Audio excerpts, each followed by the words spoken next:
I don't know about you, but I'm proud of our Republicans this year. I think Bruce is doing a wonderful job right where he is. I think Charlie's doing a great job right where he is.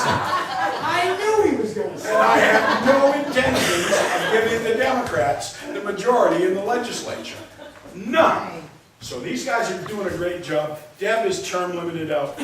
We need to send her to Washington, I think, because we need these guys right here in Maine. 44 years ago, next month, I graduated from high school. And I moved to a little town in Piscataquis County called Monson. When I moved there, the boys, the Monson Academy basketball team had just won the state championship. We had stores on Main Street where you could buy your groceries, you could buy a winter jacket, you could buy a pair of boots. We had 4 garages in town, 4 places where you could fill your car. You could go to work at Moosehead Manufacturing. There were a couple hundred jobs down there. You could go to work in the slate court. We had a restaurant in town. We had 2 insurance agencies. We had a real estate agency. And you could work in the woods like I did. Drive through Monson today. One of the last stores in town just closed. They've got 1 convenience store, no real estate agency, no insurance agencies. Moosehead Manufacturing is gone. It's gone. The schools are gone. And in 1968, we didn't have an income tax in Maine. And we got by just fine without an income tax. And I heard this morning coming up, somebody talking about the Democrat vision for Maine. And I'm thinking about Monson, and I'm thinking what that vision got us to. When 500 days ago, when the Republicans took over the legislature and the governor's office, if you made $10 an hour and you worked 52 weeks of the year, you paid the top income tax. You were rich.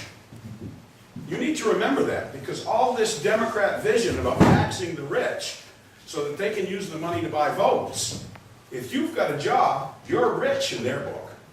They're not going to tell you that, but that's the qualification in the United States of America, in the state of Maine. If you've got a job, you're rich, because in order to collect the money that they're spending, there is no other place to go.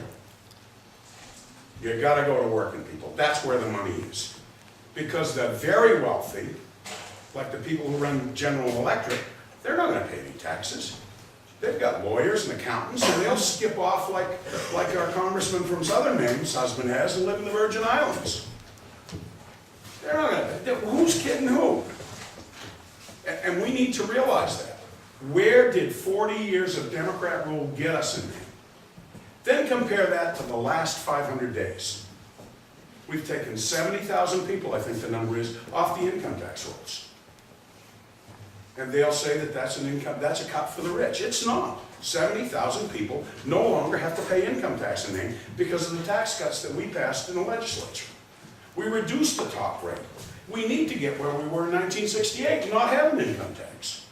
Because the states in the United States that are growing are the states that don't have an income tax. And if we want our kids to be able to stay here and raise their families here, then we need to get control of our spending and our taxes. And I'll tell you something, I lived out of state for a while, and you can make some money in some of the other states in this country. And it's a lot easier to make a living outside of Maine than it is here. But there is no place on earth that I want my grandkids to live. I want them here.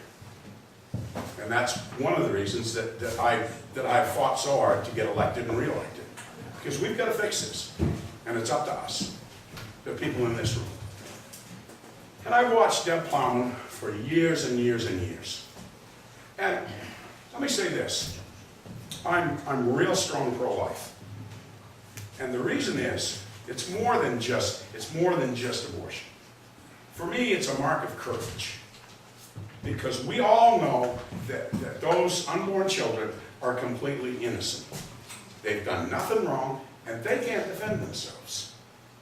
And if we can't stand up for them, why are we there? If we don't have the courage to stand up when we know it's right, Will we have the courage when it comes time to stand up against higher taxes? And time and time and time again, I've seen those people who claim to be pro-choice who don't have the courage. And when they have to go toe-to-toe with the Democrats because of this vision that the Democrats have to tax us into poverty, they buckle. And too often Republicans will cave to these Democrats. And I've watched Deb. She doesn't cave. She stands and she'll go toe-to-toe with the Democrats. And she's done a good job. And she has as much courage as any man you will ever meet, period. And I think she's the best equipped to beat Angus King. She served in the legislature when he was there. She knows his tactics. And she knows the disaster the King governorship was in the state of Maine. Remember this, we talk about the unfunded liability that the state had, and it's been one of the big things that I've fought against since I've been in the legislature. The last administration did not pay the interest. When John Baldacci came into the legislature, that unfunded liability was about $3 billion. And we're paying 7.75% interest on it. And I believe we're still paying 7.75% interest on that. We're close to it. But they didn't pay the interest. And when he left office, I think it was closer to $4 billion than $3 billion. And we refinanced it a couple of times and pushed it off. And this legislature and this governor tackled that. And we got it under control, and we're going to get it down. One more example of why we need to get control of things in the state of Maine and nationally, but this is as good an example as I can think of. Before we passed the budget last week, the state of Maine owed the hospitals $460 million. Not a hospital in the state of Maine closed. No one's paycheck that works at those hospitals bounced. They stayed open. And they stayed open because they passed those costs on to the rest of us that are paying the bills. They passed it on to our insurance companies and drove our insurance companies out. But we found $25 million in the budget, and we reduced that. But we didn't reduce it by $25 million. We reduced it by $75 million because there's a $2 match. Every dollar that we come up with at the state level, there's a $2 federal match. So we reduced it by $75 million. There's still $385 million, roughly, left to be paid. And because the state won't come up with that match money, won't come up with their share of the money, we're passing $3 worth of costs on for every dollar that we don't pay those people, don't pay the hospitals. They have to shift those costs on to the rest of us. And we've been doing that for years. And it's been tough. At one time this winter, the Medicaid budget was running the expenses were running $12 million a week more than what we budgeted. We've got that down so that we've got control. So it's not getting any bigger. And it's hard to turn it around. It's a lot of work. So when you go to the voting booth this fall, and when you go to the voting booth in the primary, remember those simple decisions that the people that we elect to represent us will have a profound effect on the state of Maine. And if we want to get back to where we were, where Monson was in 1968, we can't keep electing that same crowd.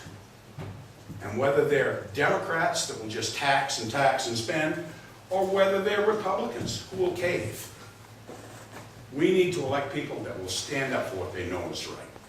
So I think Debra Plowman is one of those, and I hope you count me as one of those. Thank you. We passed a resolution in the House and Senate to oppose a national park. Deb was on board with that. She followed this. The federal government owns almost 50% of the land in the United States. That's far and away more than they ever should. The Constitution says that they should have land enough for the buildings and the necessity of the government. That's not 50%. I've heard it said that if we were to sell the leases for the energy that's on federal land and collect the royalties, that we would have money enough, we would have energy enough to bring gas to $2 a gallon and money enough to pay off the national debt. So don't let anyone convince you that this debt is unmanageable. It is manageable, we just can't do it on the path that we're on. What does Deb take to Washington? She takes the common sense that it's taken to build, her and her husband have built PDQ Door with 50 employees, and they have built that into a company that size from almost nothing. And they've done it by sacrifice, by common sense.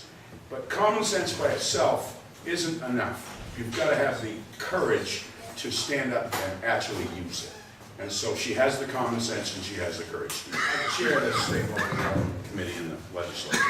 That's the committee that a bill like you're talking about to change the law. And we've had some long discussions in committee about term limits and about the length of a term. And it has its pluses and it has its minuses. And yes, we have to run, Ricky and I and Jeff will have to run, Beth will have to run every 2 years. But you know, it keeps us connected. It keeps us connected to the people that we serve. And if we had 4 years, we might not be as well connected. And so there's a good side to it, and there's a bad side. It's a lot of work. We know that when we get into it. I'm not. To me, it's 6 of one, half a dozen the other. We could have 4-year terms and we could have 2-year terms. But I'm okay with 2-year terms because it does keep us connected and it keeps us from getting our head in the clouds. And that's the last thing we want. Politicians with their heads in the clouds. I'd like to thank all of you for turning out on a wonderful Saturday morning when there's so many other things you could do. And we have a Republican majority. We have changed the direction of this state because of people like you all over this state. Amen. And I know you've heard this said before, but I believe that this next election may be one of the most important in our lifetime. On the federal level, we absolutely cannot continue to go down this path. Charlie said it. But we can't continue to borrow money and spend money and print money, and they're reducing our standard of living every day. And the United States has been that shining light on the hill for the rest of the world for all of my lifetime, for all of our lifetimes. And if we don't manage to turn this country around from where it's been, we may lose that. We just cannot keep going the way we're going. So I think that we've told you the differences between the candidates. I hope you show up in June and vote in the primary. We've got some good people. And please, whatever you do in November, we have got to continue the direction we're going in the state of Maine. You can see the good we've done. And we've got to change the direction of DC. So thank you.